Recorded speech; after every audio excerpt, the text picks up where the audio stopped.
مصر کے بادشاہ نروان بن ولید نے ایک رات خواب دیکھا کہ 7 موٹی گائیں ہیں جنہیں 7 دبلی گائیں کھا رہی ہیں، اور 7 ہری بالیاں ہیں جنہیں 7 سوکھی بالیاں کھا رہی ہیں۔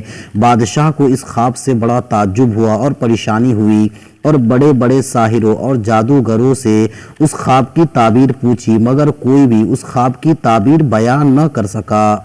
بادشاہ کا ساقی جو جیل میں بھی رہ چکا تھا، حضرت یوسف علیہ السلام کے فرمانے کے مطابق اپنے عہدے پر بھی بحال ہو چکا تھا، بادشاہ سے کہنے لگا کہ جیل میں ایک عالم ہے جو خواب بیان کرنے میں ماہر ہے۔ بادشاہ نے کہا تم اس کے پاس جا کر میرا خواب بیان کرو، اس سے تعبیر پوچھ کر کے آؤ۔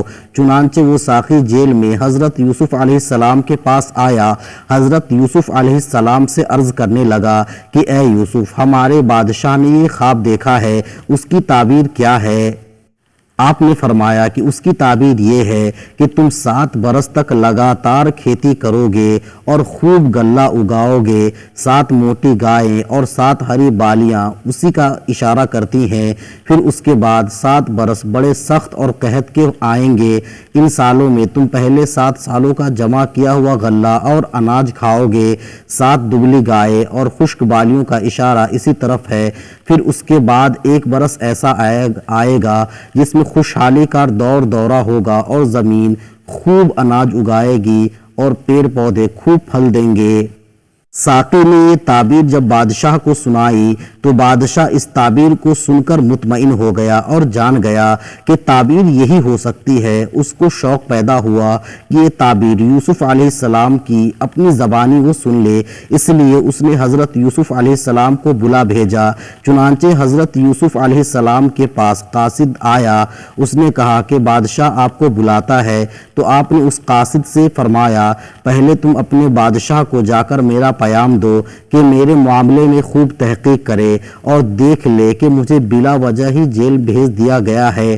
قاصد یہ پیغام لے کر بادشاہ کے پاس پہنچا تو بادشاہ نے سارا قصہ معلوم کر کے عورتوں کو جمع کیا اور زلیخا کو بھی بلایا۔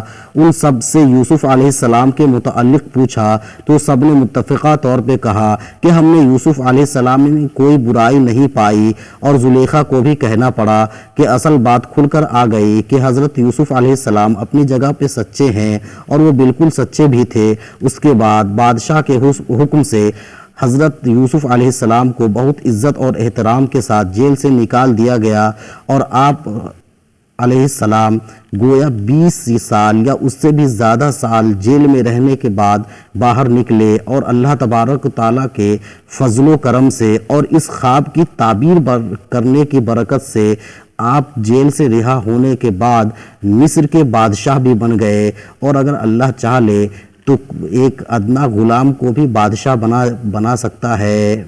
دوستو، اگر یہ کہانی آپ کو اچھی لگی اور آپ کو اسلامی کہانی سننا پسند ہے تو ہمارے چینل کو سبسکرائب ضرور کریں۔ اللہ حافظ۔